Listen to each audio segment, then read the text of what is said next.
This week on Clubhouse. Tyson Fury captures the heavyweight crown. Kobe announces his retirement. And David Price abandons a nation. You like that? You like that? You're listening to the Clubhouse. At CHMR. Oh, get in the fast lane, Grandma. The bingo game is ready to roll. Take me to the dance. Kick up your heels. It happened. It happened. Welcome. And we're back. What happened, you ask? A lot of things happened this week. Oh, yeah. For example, everything we said in the intro. That's about it. That's what we're talking about. So long. Good night. Bye. Thanks for joining us on this 3-second edition of the Clubhouse. Ooh. We do more of those. That's what we'll do Tidbits. next week. We'll call them Timbits. For those of you curious, we will be continuing these shows over the Christmas break. Yeah. If all goes well. That's the plan. We'll keep you posted if the plans change. And let's jump right into it. All right. What happened this week? Kobe. Let's go Kobe. Kobe Bryant of the Los Angeles Lakers, for those of you who don't know, Yeah. announced his retirement from the sport of basketball after this season. There's a lot of that going around. Big legends retiring now. And then Right, David Ortiz, we were talking yeah. about last week. Yeah, big legends and guys that make a lot of money in the sport. Mm-hmm. Kobe makes a Lots lot of of money, and he's a celebrity. He's one of those sports celebrities that transcend sport into This pop is culture. Always a conversation that I find very, very interesting. Ranking Kobe among greatest Lakers. There's a lot of it. There was a lot of it on Sports Talk and Sports TV. And he's right up there with Hakeem and Magic Johnson. Yeah. And I mean, Kareem Abdul-Jabbar. And I'm not even going to pretend I'm a basketball historian, so I'm No. not even going to attempt that. I'm not either. I like them all. But it's really interesting to see. I think it might have been one on TSN that I was watching. Mm-hmm. Might have been. Don't quote me on that. That could be the wrong network. Shout out to TSN. But it had Kobe actually in the lead, saying he was the greatest Laker of all time. Interesting. Yeah. So a lot of fans think he's the guy. I think my favorite character has to be Magic. Yeah. Oh, definitely. I like his style of play too. Now, and also, I'm not going to pretend like I was alive in that time. Right. either. No. But that was also Especially in like Kareem's. There was there's a parallel there with it's the same like hockey and like remember can you recall when Sid was drafted, Crosby NHL and Ovi at the same time, and it was a big like Sid versus Ovi thing? Yeah. It was like that in Magic Johnson's time, right? Right. With Larry Bird. Yes. Is it not? Larry Bird, yeah, ultimate rivals. Yeah. And it was perfect. So you can kind of see that same. That's same why thing. people like that era so much, because I mean, there's so many pictures of those guys like together in games. Rival errors are great when they're friends now. Yeah. They hate each other. They hated each other way back in the I remember day. watching the documentaries on it. There's some good interviews. documentaries on that for sure. Oh yeah. Anyways, the retirement was announced for one main reason. It was before he was going to play a game in Philly. Mm-hmm. So they were against the Sixers yesterday. So as everyone knows, leading up to that game, the Sixers hadn't had a win yet all season. No. I believe going into that game, they were 0-18. Yeah. So everyone's like, you know what? This is Kobe's going to come home, and they're going to take the win, and it's his hometown, right? Philadelphia is his hometown. Yeah. But of course, that's The world had other plans. that is the one game. So this is you heard it first here. Yeah. Actually, no, you heard it probably Days ago. yesterday. But it's their But win. Philadelphia has a win. Oh. Did they just narrowly avoided the record, right? Oh, of the losses? Yeah. Yeah, straight. Of Yeah, the they did. worst start ever. Yes, they did. I can't just- remember who holds that record. I don't know either. But I mean, poor Kobe. We're But so poorly informed. the retirement of Kobe Bryant's a good thing for the Lakers for a number of reasons. They got a lot of young talent there. It's the end of an era too, right? Mm-hmm.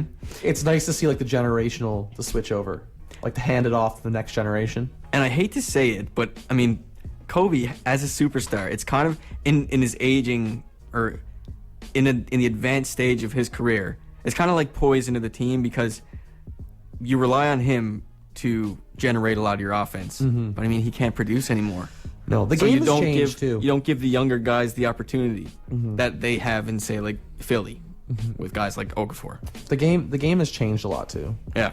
Yeah, even the styles and what's winning championships now. You see the teams like the Spurs and Golden State playing different brands of basketball. It's cool because the city of Philadelphia for a while was, against Kobe Bryant for not playing there at all in his career. And but sure enough, after the game, he got standing ovation with Kobe chants, which is pretty cool. There's a presser after the game where he actually got pretty emotional. Yeah. And usually Kobe's a pretty serious dude, right? Like, it's not like he cried or anything, but you could see him kind of like tears, just just seas, everywhere. rivers. You were mentioning It's like that picture of Michael Jordan tearing up. I don't know if you've ever seen it, but his eyes are like bloodshot and there's just tears everywhere. But no, not with Kobe. he's just a very stern-looking man, though, too. He's a stern person. Kobe's a very stern person. I know. So I'm gonna go back for a second. You mentioned Okafor. Yes. He's in a little bit of trouble. He is. He's in a little bit of trouble right now. Listen, this isn't quite the segment yet, Yeah. but we're going to drop it early. Okay. I like it. Actually, no, we'll tease you. Because now, at the Clubhouse, it's time to take a little break and listen to some tunes. Stay with us. Tweet along at Clubhouse CHMR. And we'll talk to you in a bit. Are the most exciting sequences of plays. You're listening to the Clubhouse. If only you guys could see Josh's face right now. There you are with the dumb noises like last week. Always. Did the same thing. Okay, It's a habit of mine. we introduced this last week, and it's coming back, and is officially our first segment. Yes. So, I know what it is. here we go. This week in... Controversy. There's 3 things we're talking about this week. Is there? There's 3 things. I was only made aware of one of them. Oh. It's Well- okay. Well, you'll know most of them. First, we'll start off with Tyson Fury, Okay. the new heavyweight champion of the world, which we may get to at some point in this show. It's a big deal. He tweeted after the fight that he was scared. He was scared to rehydrate after the fight because he was convinced that Klitschko's camp, Vladimir Klitschko, his opponent, longtime reigning heavyweight champ, his camp would drug his water. So he would fail the drug test afterwards. He's a very, very interesting very character. animated man. He's a very... Well, this is the same... This is the... Now, it was really dumb of me to say that. This is the same Tyson Fury. There's one Tyson Fury. He's got the most unique name. But aside from that... Great name for a heavyweight champion. Oh, perfect name. But this is also the same Tyson Fury that in the weigh-ins put on a nice little show for the audience and came out as Batman and chased was it a Joker? Yeah. Someone dressed up as a Joker around? And I don't even know who that guy was. Some guy in his camp. I have no idea. Do you want to dress up in a Joker suit? Just come to the weigh-in. We'll play. Just the simple fact that he went out of his way to do that is hilarious. But he's done a lot of stuff like that before, like a lot of really bad-tasted trash talk over Twitter and those kind of things. So that is the Tyson Fury controversy. There you go. In NBA, Controversy. Okafor. Jahlil Okafor of the Philadelphia 76ers. Now, did you see the video of this? I did. Did you? Yeah, I saw it today. It's obviously him. And they're saying it was his haymaker that was thrown. I mean, it's hard to mistake a near 7-foot guy. I think he is 7 foot. Yeah. Like on the streets of Boston after a basketball game. It's obviously you. And Did they lose the game? Of course, they're 76. Of course they Yeah, did. they did. Of course they did. But They've only won one.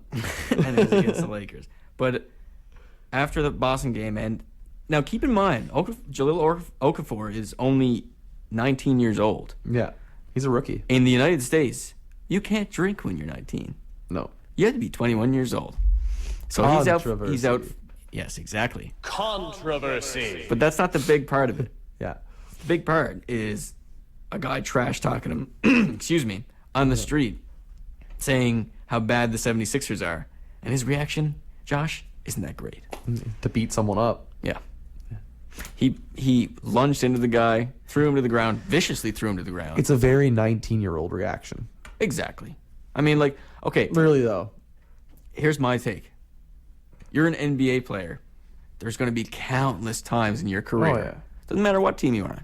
You could be on Golden State right now. And whether it's in your hometown or anywhere else, people are going to say, your team sucks, you're garbage, whatever. You're going to find fans and people who don't like your team. It's just the way it is. And if you're going to push these guys to the concrete and punch them after coming out of a bar, I mean, your career is either going to be filled with, Controversy. or you're going to be in jail. One of the two. So, shout out to Jaleel Okafor. Smarten up, you 19-year-old. Come on, man. He'll be all right. Get better. He'll be all right. Last on the schedule for controversy is Draymond Green of the Golden State Warriors. He's also a bit of a loudmouth, and this came from the locker room after a tough game against the Utah Jazz, where the Jazz actually almost won that game. Yeah. Curry hit the nail in the coffin with an effortless three. Of course he did. And I mean, it literally looked effortless. He was like, okay, we got to catch up right now. I'll just shoot it 2 feet from the perimeter. For some reason, a lot of what he does looks effortless to me. And that's what's great about Curry. Anyways, in the locker room afterwards, Ben Dowsett, or Doucette maybe, I'm not sure, but he's a reporter for the Utah Jazz, and he had locker room access, and he oversaw Steph Curry and Draymond Green watching the highlights of the game on TV, and whatever it was a local station, and they said these broadcasters stated that Utah played like a championship team, and reportedly Draymond Green. To which he replied, "No, he didn't even reply. No, oh yes, he did. He said that." That's what he said, and they were apparently chuckling at the screen. Now, initially, I looked at this and I was like, "That's not really a big deal." That's not a big deal to me. He made a coin noise? No, he didn't. He said a bad word. And anyways, afterwards, they said, here's some of the tweets Draymond said. And anyways, the reporter said, or reported these things. He said the Golden State Warriors are laughing at our great attempt and reported it. So anyways, Draymond Green replied over Twitter, "Yo, Ben Dowsett, why you be lying, bruh? Trying to make your name bigger off lying? Want more importance? Report something worthwhile and true." Oh, Draymond. Why? 7-1, shots fired. Pew, pew. But, like, that's... Draymond Green's an odd fella. Ugh. He needs to keep his mouth shut. What controversy? What controversy? That has been This Week in Controversy. Yes. And now we'll move on to a bit of... No. Oh. We have to take a second. Go ahead. We have to take a second to talk about Corey Joseph's buzzer beater. Sure. Because that made me very excited. Yeah, that was a great That game was great. It was. And right down to the last second. Yeah. And it was... I just wanted to... It was a clutch three that won the game for the Toronto Raptors, for those of you who do not know. I want to take this second to point out that you and I were watching that, and we said that. We said, who's clutch on the Raptors? And you told me, Corey Joseph's clutch on the Raptors. Yeah. It's funny enough because it's such a difference between him and Anthony Bennett. Mm-hmm. Anthony Bennett was a first overall pick, and Corey Joseph is also Canadian. And, like, the difference between those two players' production right now is unreal. Mm-hmm. The Raptors are also going to Atlanta tonight. How's their record now? Their record is good. They're above, still really good. I believe they're above 500. I don't have it on me at the moment. Oh, they're definitely above 500. They're definitely one of the best teams in the East. And one quick thing, I believe that if there is someone to beat Golden State right now, in the near future, Golden State's against the Charlotte Hornets tonight. The Hornets are not going to win that. No. I think the Raptors may be the ones to do it. Give them some trouble. 2 days from now. Or after the Hornets game, I believe, is when the Raptors face them. What day is that? That is... I'm going to say that game's on Saturday. That'll be a fun one to watch. That's going to be a good one. Definitely.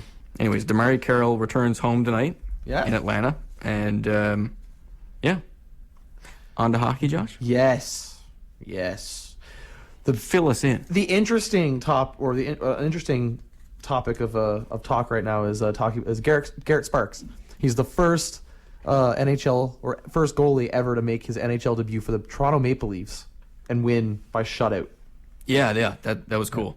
There was a bit of an emotional interview afterwards with that. Oh yeah, but he did great. Tell us about it. Well, He had a bit of luck too. The team did a really good job playing in front of him. But after a couple of really decent saves and a few posts, he still managed to hold the 0. Now, a more pressing topic too, I think, would be Carey Price.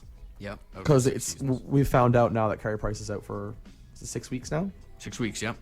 So that's painful for the Montreal Canadiens, who are still top. I think, if not the top team in the East, they're up there with New York.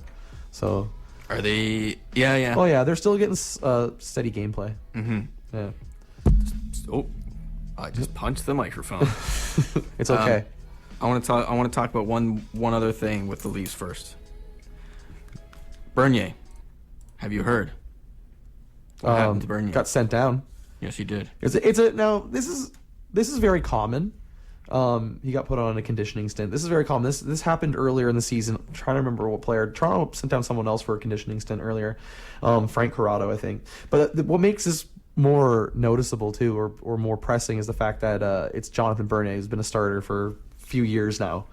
He's someone who's under a decent paid NHL contract.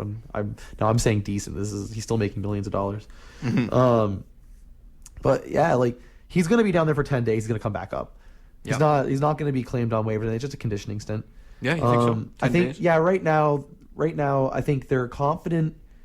They're confident in Reimer and his abilities, because Reimer's been pretty solid for them since he's taken over.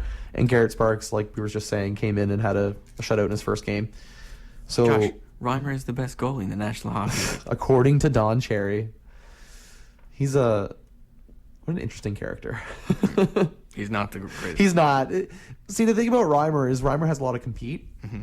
He's not the most technically gifted goaltender. He's known to have really bad rebound control.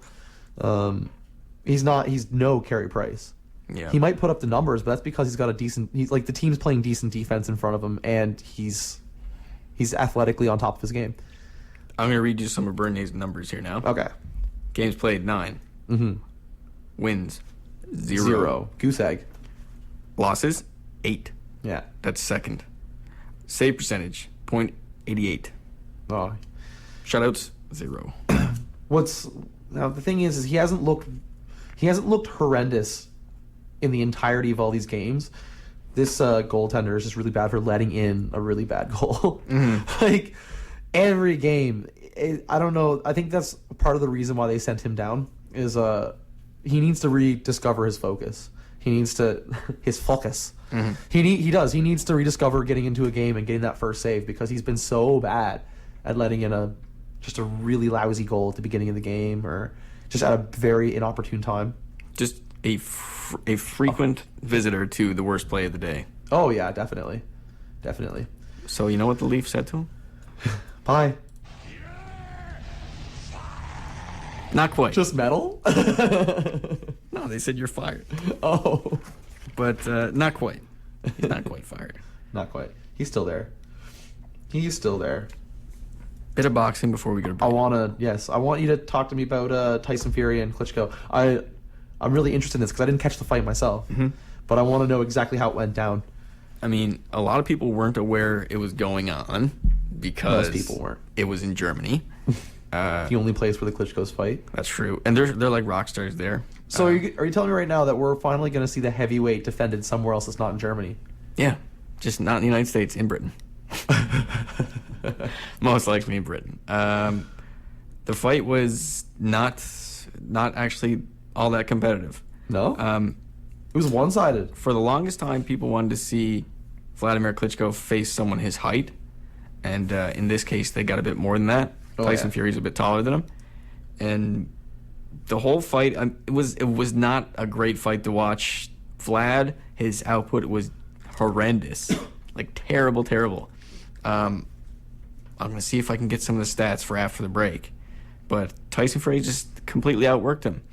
Vlad's used to throwing a 1-2, muscling up smaller guys, and if he misses, whether or not he misses or connects, he grabs him afterwards and leans on him. And he's used to setting the pace. He's used to setting his own pace and not fighting with someone. So, like, if Fury engages and wants to pick up the pace, like, if a smaller guy tries to do that, all you have to do is grab him if you're Vlad Klitschko, and the rest will cooperate you in Germany.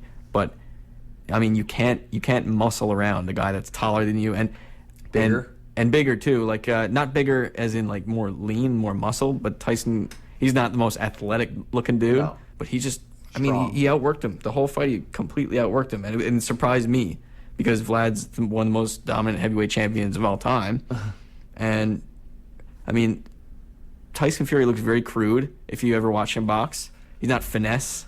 He's a big guy, Lots of power. and he like clubs his shots. Like they're not sharp at all. Like he outworked Vlad. I feel like they probably wear the opponent down just as much as Yeah. they wear him down to throw him. Especially coming from such a big guy. Exactly. One thing I wanted to mention as well is I wanted to compare a couple years back, a good few years back. David Hay or A guy by the name of David Hay won the Cruiserweight Championship, and he was a Brit as well. And people were calling him the next Muhammad Ali. It's probably because he was, I really don't like when people do that. he was of color and outspoken. I think that was the main reason why they made that comparison, which is why they do the same thing with Floyd. Yeah, exactly. And that's a load of bull. Very different fighters. Very anyway. different fighters. Anyways, they were saying he was the next coming of Muhammad Ali, which was, like I said, a load of bull. And when Fury, another Brit, wins the heavyweight championship, and it's a huge upset. Like, this is the biggest thing to happen in boxing in a while, because this title is big. Yeah. Vlad unified the titles. He has them all. How long has he had it for, too? Because he's had it for a very long time. A very long time. That's all I can tell you. Yeah. And but Years and he years. unified the titles after his brother Vitaly retired. There's only one other title that Tyson doesn't have, and that is held by Deontay Wilder. And it's a huge win. And all the Brits can say is, look at the state of the heavyweight division. Look what we've fallen to, right? That's what they said. That was their reaction. So you are listening to the Clubhouse at CHMR, and we're going to leave you with some more music. And back in a moment. Haha. But seriously, is primarily concerned with entertainment. You're listening to the Clubhouse. Hello again. Welcome back. Boy. I forgot to mention something that was pretty interesting. Tyson Fury after the fight. Sorry to go back into this. I'm messing with our schedule right now. No, it's just funny. But I'm glad you did, because it's actually ridiculous. after the fight, Tyson Fury sang I don't want to miss a thing. Is that what the song's called by Aerosmith? Yeah. He sang that, just grabbed the mic from the broadcast, from What the a German character. broadcaster, and just belted it out. Like, that's added value. I think if I paid, I don't know, what's German currency? Marks? I don't think. know. Anyways, if I paid if I paid $50 Canadian and got a song after a fight, when the heavyweight title switched hands, I'm cool with that. And I'm pretty sure they have Euro, dear. Euro? They are part of the EU. Most of them have Euro. Who has francs? Oh well. I don't think that exists anymore. I think that was France once upon a time. Yeah. They're all that pretty actually much makes the Euro sense. now. Yeah. No, the only one that we are kind of getting off topic, but I'm really curious. That was cool. Um, Off topic. there you go. Things I know knowledge. But Great Britain though still does use pounds. They do, yeah. Yeah. Because they're Great Britain. Because they do what they want. Because the values. Yeah. The values there, right? Here's something Vlad said today, actually. Yeah. And all boxing fans around the world. I'll be making use of my contractual option for a rematch against Fury. So to say, the fight of 2016 is in the making. I have a... So, two things. I'm glad that he exercised his rematch clause. You're glad for Vlad? Yeah. Second thing, it's not going to be an exciting fight, Vlad. No. Nope. Not It's a not chance. though. None of your fights are exciting, Vlad. Just Now after he loses this one, yeah, he'd probably retire. is that what's gonna happen? I think so. I feel like that's a good thing for the sport, especially for the heavyweight division. Vlad retiring? Yeah, I think so too. It's a good thing. It kind of opens up for more competition and to move that belt away from Germany. Not that it's bad that it's in Germany, but for the fact that it just keeps getting defended in Germany over and over and over again. He comes to this. I mean, they come to the States every now and then, but like you said, it's mostly Germany. Yeah. I mean, regardless what you want to say about the skill level, the finesse of Tyson Fury and Deontay Wilder, who holds the other belt, I mean, it's fun. Mm-hmm. It's fun. Why, who wouldn't want to watch two hobos fight? Anyways, it's time for football. Oh, is it football time? Dangerous. I just love how long that it gets held. I think that's the part that makes me the most happy about that little bit. Football is dangerous. It's dangerous. It's so dangerous that Gronkowski is now out injured for how long is it? Do you know? Do you have an idea? Nope. Sorry, I don't know. It's weeks though. It's for a while. Yes, and that's not good. It's not. And it was in a game where the Patriots have lost, so we are down to one undefeated team in the NFL. True. It's the Panthers. That's true. And it's officially right now my pick for the team that's going to win the Super Bowl this year. Josh? Calling it now. Are they going to be undefeated? They could. You think? Wouldn't that be something? Man, this team they're really good, really fun to watch. And they're very solid defensively, and they got a great quarterback. And cool jerseys. And Steph Curry cheering them on. True story. I have a quick clip to play of Belichick. Yeah? After the Gronk... After the injury and the loss? Now, this may be a bit quiet, but you open your ears out there. Turn on. Phil, from a personal standpoint, just given how much love was given you over the years when he's down like that, what are your emotions when you feel when you saw him in that condition? Well, what do you think?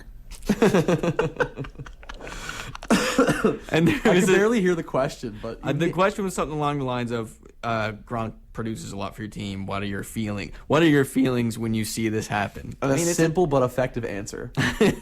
What do you think? What do you think? That's him though. It's funny. He's hilarious to watch. Search up Bill Belichick on YouTube. You get a bunch of just. Is he like the football John Tortorella? No, he's like Greg Popovich. He doesn't say much, but that's what's funny about him. Like he'll give like microsecond interviews, or he'll be like really saucy. There you go. Let's see. CFL. The CFL, the Grey Cup. The Grey Cup happened. We didn't even mention. I mean, it's shameful as us Canadians not to have mentioned that last week. Yeah, I know. But the Eskimos beat the Red Blacks. That was they were favored to win. They were. It was kind of. It just went the way it was supposed to go. I'll tell you what though. The first quarter did not. Within the first, I'd say like 5 minutes, the Red Blacks scored 2 touchdowns. It was looking pretty spooky for those Eskimos. Yeah. And it looked freezing. Just absolutely freezing out there. Welcome to Canada. Yeah. I mean, like, you got to feel bad for the... You watch NFL games and you're like, they talk about how cold it is. You'll watch a game at Lambeau Field for Green Bay. Yeah, and try going to Winnipeg. It's so cold at Lambeau Field this week. And then and you'd be like, watch a CFL game in Winnipeg. Yeah. In Edmonton in the winter. And, like, the crowd, everyone in the crowd is absolutely bundled up because you know you're going to be there for what, like 2.5 hours, 3 hours. Games last a while, man. And the coaches are all bundled up, and the players are not because they can't be. Like they got their. I mean, I guess you warm up on the field, but it's definitely freezing out there, regardless of how hard you're playing. You got your compression pants on. That's not gonna give you much warmth. So the party, Johnny Manziel saying more stuff. Johnny the Party Manziel admitted to lying about that video. That party video. Yeah. That's just his PR guys giving him a nudge and saying, smarten up. It's time to grow up. It's time to grow up, Johnny. It's time to grow up, man. You drafted 2 years ago now? Yeah, and exactly right. And with a guy that's being dubbed Johnny Football, I mean... Yeah. When you get a nickname like that... Live up to your name. Ben Roethlisberger's hurt again. Yeah. What a tough season. What a tough season for a lot of teams that were expected to be very good this year. Mm-hmm. Green Bay's been having a hard time. Seahawks had a horrible start, and now Marshawn Lynch is hurt. Yeah, that's and not their good. tight end is hurt too. Like these teams that are top teams have just been falling apart. And Ben Roth, he's in the middle of it because he's been consistently hurt over and over again, and now he's self-reported concussion symptoms. So, and yeah, that's interesting too. The self-reporting that happened this week. and I believe last week as well, with Roethlisberger and Case Keenum of the Rams. I don't blame him for self-reporting it. That's a big deal in football. It is, but Ben Roethlisberger, he's a quarterback. He's also a big guy. Mm-hmm. And I think he was afraid that if he played concussed, he'd get hit again. Yeah. Which is rightfully so, because he's been, I don't know.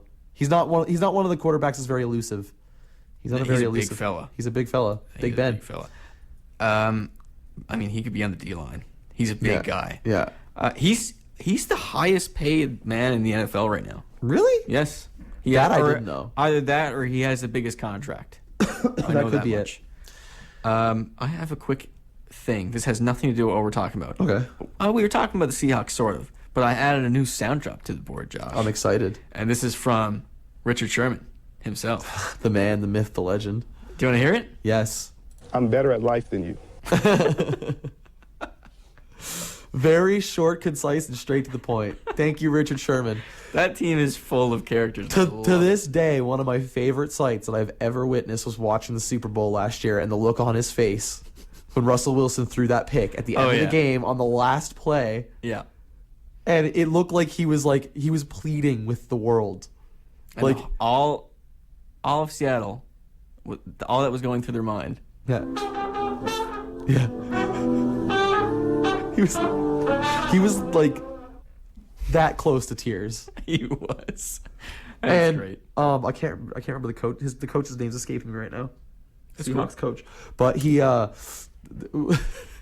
we should actually upload or tweet fire it out on the Twitter. Yeah, tweet a video of this, but it's the funniest thing, the reaction of Richard Sherman and their coach after that pick was thrown. If you're not following us, you can follow us at Clubhouse CHMR. Plug. You are listening to the Clubhouse with Alex and Josh. I'm better at life than you. Richard Sherman. Katie's here too. Hey, Katie. I pipe in every once in a while. All right. Next okay. on the schedule. The main topic that I've been looking forward to talking about this one for a while. Moment of silence. Moment of silence. David Price has abandoned Canada. I'm better at life than you. David Price is better at a lot of things than a lot of people. The contract that was signed. Can you not blame him? No. I can't blame him. Was just colossal. David Price, $217 million over 7 years with the Boston Red Sox.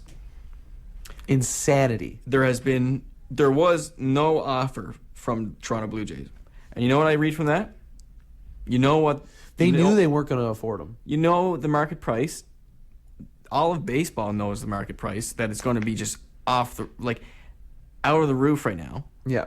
And actually, Boston mentioned that they were going to pay 20 to 30 mil over anyone else for that contract. Oh, definitely. I don't think that the Blue Jays couldn't afford him. That's not what it was. I think so too. I think what it was I know what you're saying. Is you look at the term on that contract with David Price, right? There's still $100 and something million that's owed to him after he's 34 years old. Mm-hmm. Now, pitchers do last a while. Yeah. But he's going to regress, right? And it was the smartest possible decision for the Toronto Blue Jays to not sign David Price to a long-term contract like that. You know what? That's an interesting way of looking at it, and I agree with you. Because there's going to be a lot of people who are very upset, not necessarily angry or completely frustrated with it, but just upset that David Price isn't around anymore. With David Price in the lineup, this team was bad. At the end of last season, this team was battering teams 15-1, 15-2. There was games we would see them just annihilate. I don't think this makes them necessarily a worse team, not having David Price. Right. It doesn't make they having David Price in the lineup does make them a better team. Mm-hmm. But they're not. I don't think they're worse. I don't think they're worse off anymore. The way it is right now. They do need pitching, but this team who has the top-ranked offense in the whole league is still going to have the top-ranked offense in the whole league. Yeah. These faces aren't changing. If anything, they can get better. Imagine if Donaldson and Batista and Encarnacion are firing on all cylinders, and then Tulo starts. Yes, if he does, and I really hope he does. This team is packed with all-star batting talent, and they're really good defensively too.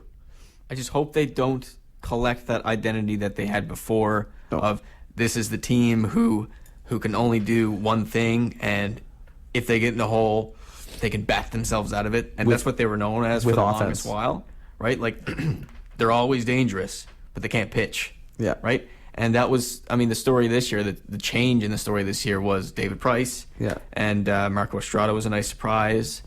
And Marcus Stroman. That's the thing. I think they're counting on him a bit to be that guy. And even after the deals that were made, like they brought in Chavez and Happ. These are like starting pitchers. Yeah. Well, I don't know so much about Chavez. Yeah, I think Chavez is a bullpen guy. It's a bullpen guy. But Happ's a starting pitcher. So right now, you look at your rotation, you're saying it's Stroman, right? It's Estrada. Mm-hmm. And those are probably your top two guys right now. You got Dickey there. Dickey? Yeah. Happ. Yes. Who's their fifth? Not sure. I'm missing somebody. If you know, tweet us. Yeah, tweet it in. Let me know. Let me read out some of these contracts first. Okay. The largest pitching contracts in the MLB. David Price tops it with $217 million. Now this is in total. This is in total, right? This is the total value of the totality. contract. Right. Clayton Kershaw, $215. Do we know how many years are on Clayton Kershaw's? Because I like Kershaw as a pitcher too. I do too. I don't know. I'm gonna say 7, around the same. Max Scherzer, $210. I like Max Scherzer. Yeah. Felix Hernandez, $175, and CC Sabathia, $161. So there's a big gap between CC Sabathia and David Price. You look at that right there. There's about 55 million difference, and that's like, that's the top guys, and there's a big gap of 50 million in total value. It was smart for the Blue Jays not to just aimlessly pursue Price and just throw money at him. Yeah, that was good on their part. I'm with you. If they could, I bet you, if they could have done a 2-year deal with David Price, if they could have gone to a 2-year deal and paid him a boatload of money, they would have done it. I think they would have done it. But I think they knew that, and you were saying the going rate for David Price, like the market value right there, he was going to get paid, and it was going to be a long-term thing, and they weren't willing to do that. And that was smart. You know what's the thing? A lot of teams around the league are viewing this transaction as highly overrated. Yeah. Because, like we were saying, I mean, like, you want the guy. He has an amazing ERA and all this kind of stuff, and he's a great pitcher overall. Yeah. Runner-up for Cy Young. But he's not worth that much. Yeah. And and we know this. With those numbers we just said, I mean, it's hard for anyone to say they're worth that much. Josh Donaldson, maybe. Well, he's got an MVP. Yeah. I got him on lock. And he's sticking around. He loves the city, which is cool. That's good. Yeah, it's hard. I mean, there's a couple of clubs saying, I mean, we're bummed that we don't have him, but I'm not paying that much. No. I mean, that would take so much of our budget. No, they'll work something out. They'll get another pitcher. They'll look at that budget and just be like, ugh. But yeah, that's a lot of money. Just an insane amount of money.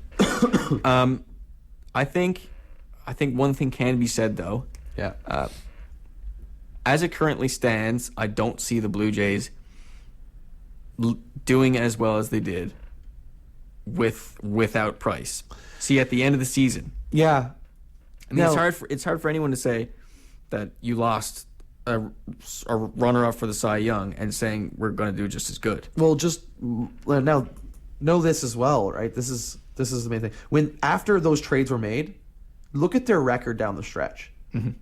If that team sustained that record from the beginning of the season, it could have been a record-breaking numbers, right? It could have been one of the best seasons the team's ever had in the history of the like they were so dominant from the time that David Price hit that team and they made those trades. When they built on, they had Tulo and everybody. They were elevated to a whole other level. I think they're still close to that. Mm-hmm. They take a little bit of a step back, but they're still up there. This is still a contending team, I think. Oh, they're a great team. They got like you said, they went on this fantastic run. Yeah. Very similar to the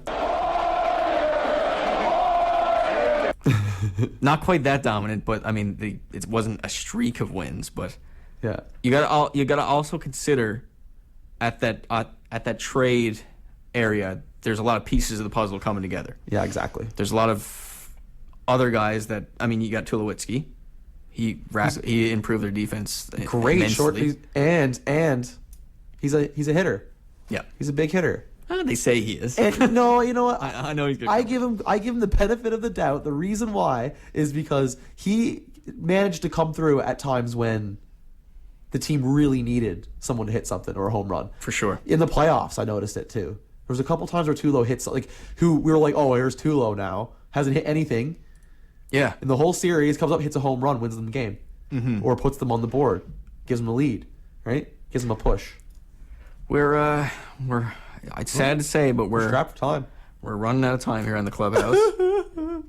As always, you can follow us on Clubhouse Clubhouse CHMR. It's another one in the books. But this week, we have indeed...